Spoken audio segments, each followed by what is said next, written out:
वासांसि जीर्णानि यथा विहाय नवानि गृह्णाति नरोपराणि तथा शरीराणि विहाय जीर्णान् अन्यानि संयाति नवानि देहि.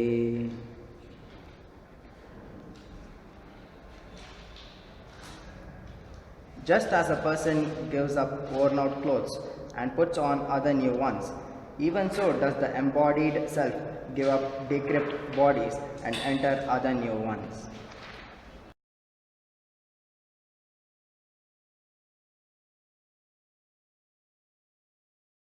Right? Yeah, it was damn interesting, bro. Yeah, this Shankar sir taught very well about it. It was interesting actually. What is Shankar teaching about? Reincarnation.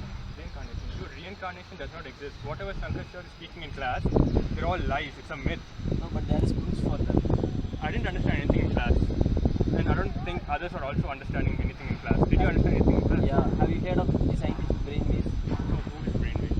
No, he is a scientist who do research on reincarnation. He do on his patients. His first patient was Catherine. He has got 400 past lives about. I mean, that doesn't prove everything, right? Anyone has any evidence? Dude, you don't do without research. You don't come here and talk, okay? Like, so you know this Ian Stevenson. He's a famous psychiatrist in US. He did plenty of research. He studied about 3,000 cases, and all of them he proved to the scientific community that reincarnation is possible. He traced their previous birth, and he wrote this book, Reincarnation, where reincarnation and biology intersect. Amazing book. You just read that book once, and you'll understand properly. All this is false. Ian Stevenson may have had to prove to me. See, if reincarnation exists, then why is population not constant? You see, reincarnation does not happen only with human beings. There are millions of species in this world. Reincarnation also happens with other living organisms. Like in this universe, everything keeps transforming from one form to another form. So in this life you are human beings. How can you say the next life also you'll be in human beings? Next life you may be a dog or a cat or a lion or an elephant. So reincarnation is possible with every living being.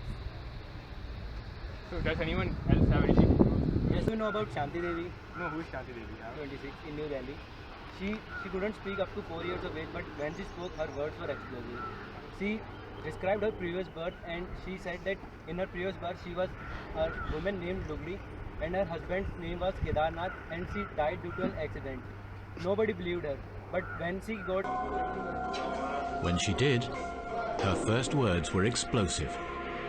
She told her mother that her home was not in Delhi, but in a town called Matra, 140 kilometers away. She had lived there in her past life. Her name was Lugdi, and her husband was a man called Kedarnath Chobe.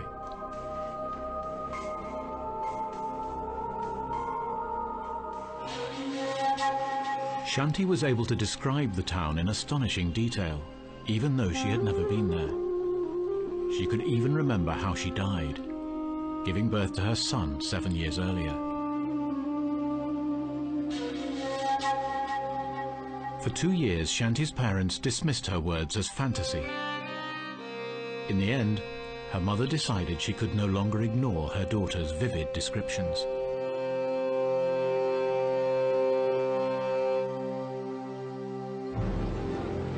So one of Shanti's uncles travelled to Matra to investigate her claims. What he found seemed to confirm her story. There was a clothmaker living in the town.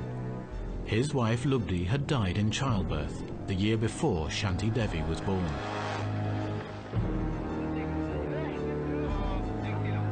His name was Kedarnath Chobe. Was Shanti his wife reborn? Nobody believed her, but when she got elder, she went to Mathura and checked, and what she found that there was one man, Kedarnath, who had one cloth shop, and his wife was Lugdi only, and she died because of an accident. Hey guys, I'm leaving now. Bye. Reincarnation. The stupid fellows. I know about Anita Murjani. Anita Murjani is a New York Times best-selling author consultant for multinational corporations.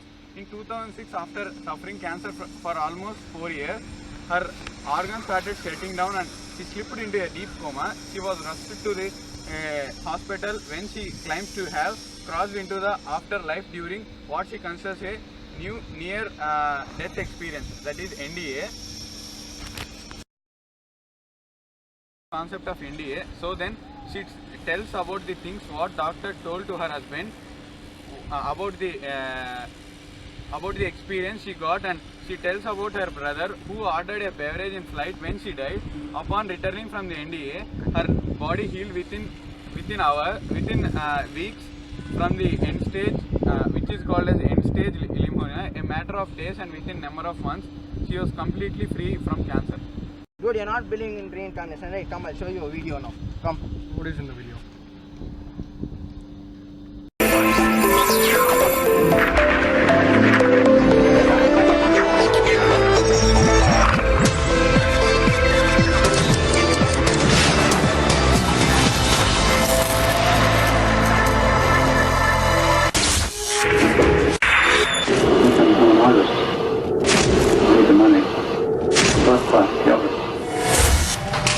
This is Robert Snow, a captain in the Homicide Division of the Indianapolis Police Department. A 35-year veteran of the force, Snow is the prototypical cop. Analytical, no nonsense, and intensely skeptical. Paranormal, to me, is something you see on TV. It's something that happens on the X-Files, and it happens in movies. It doesn't really happen to real people. It all started when a friend of Captain Snow's dared him to try past life regression therapy. And eventually I ended up saying, yeah, I'd do it, and I'll show you how stupid it is.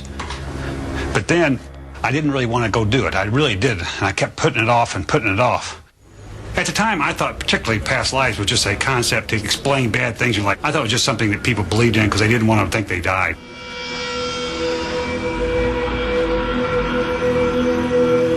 First off, I didn't think I could be hypnotized. I thought I was much too strong-willed. I always thought hypnotists could only hypnotize weak-willed people. I'm going to count down from 10 to 1. And with each number that I count, you will slowly become more deeply relaxed. 10, deeper relaxed. For the first half hour, absolutely nothing happened.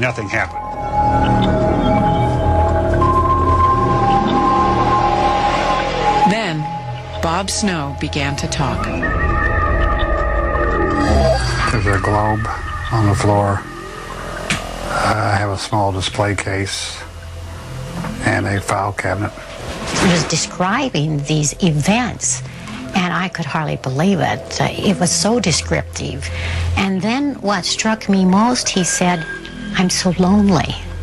And I began to get choked up when he said that, and because here was a man I didn't think even had any emotions. She walked me through several scenes, and I eventually found myself in an artist studio. I saw myself painting a portrait. It was a portrait of a hunchback woman. The session lasted nearly an hour.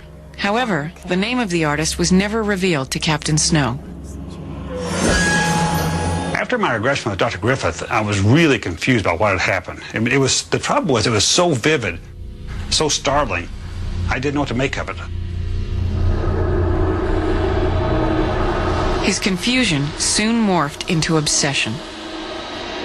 It started bugging me. It really started bugging me really badly. He became more obsessed with it, and it seemed the more obsessed he became with it, the more it disturbed me because it just was out of the ordinary, and I mean, it was really consuming him. Finally, Captain Bob Snow made a decision.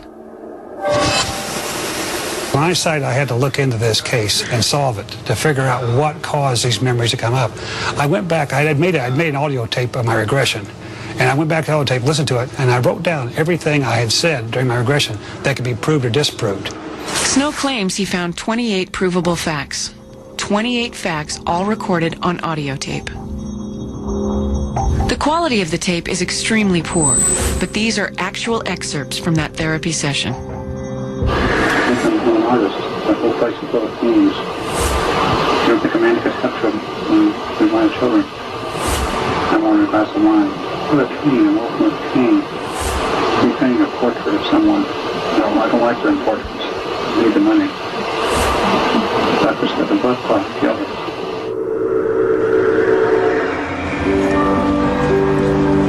During the session, Bob recalled a piano as well. Also revealed was the number 1917 and the portrait of the hunchback woman. And this is where Captain Bob Snow's journey actually begins.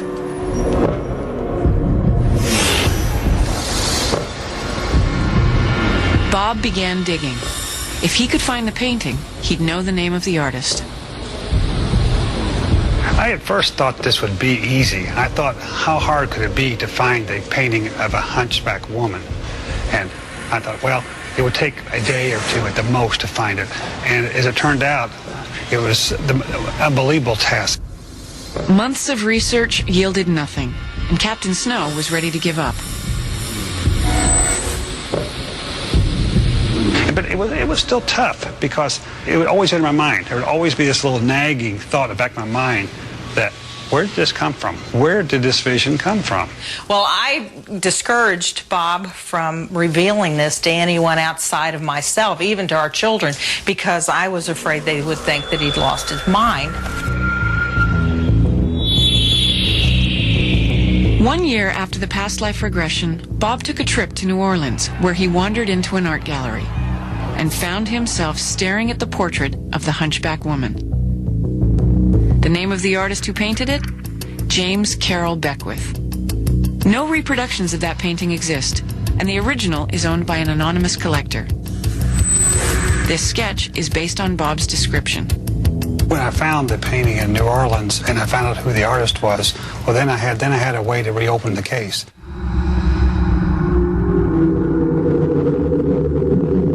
And so I came back to Indianapolis and began researching the name James Carroll Beckwith to see what I could find on him.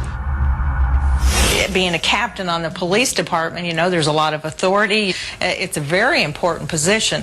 And with him believing that he's a reincarnated painter, I had a problem with that, and I figured everyone else on the police department would have a problem with it also.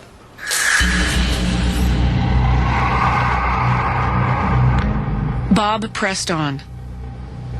However, finding information on Carroll Beckwith was only slightly easier than finding the portrait of the hunchback woman. Captain Snow started his research at the public library. It was just a teeny amount that you had to dig for. And I had assumed that I had stumbled across his name sometime in my life when I was doing some kind of reading. But I found there's no way I could have, because the references to him were just very, very few and far between.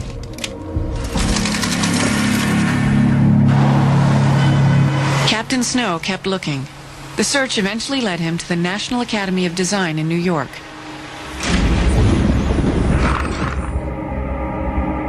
There, he found the diaries of James Carroll Beckwith.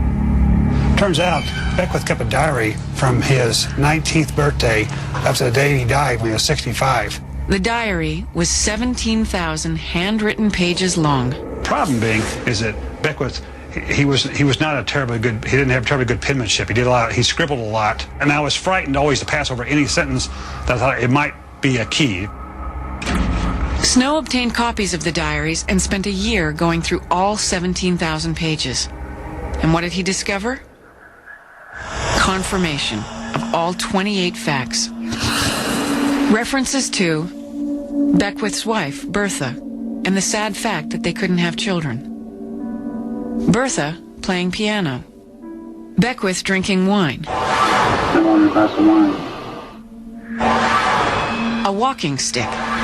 What a pain, I'm open with pain. Beckwith's mother's death. A stroke caused by a blood clot. Doctor's got the blood clot to kill it. He hated painting portraits. I don't like doing portraits. The final diary entry in 1917, the day before Beckwith died. And finally, a distinct reference to the infamous hunchback woman. Bob Snow began to believe the unbelievable, that he was the reincarnation of James Carroll Beckwith. I held out to the rational belief that this is not true until the very, very end. Until I got to the part where I found out his mother died of a blood clot. You might know he won awards, you might know he died in 1917. It's not going to say his mother died of a blood clot. And that, to me, that was probably the factor that pushed me over to the other side. Before that, I kept saying, no, there's got to be some way you knew this stuff. Oh shit, this is such a crazy world, dude. What do you think?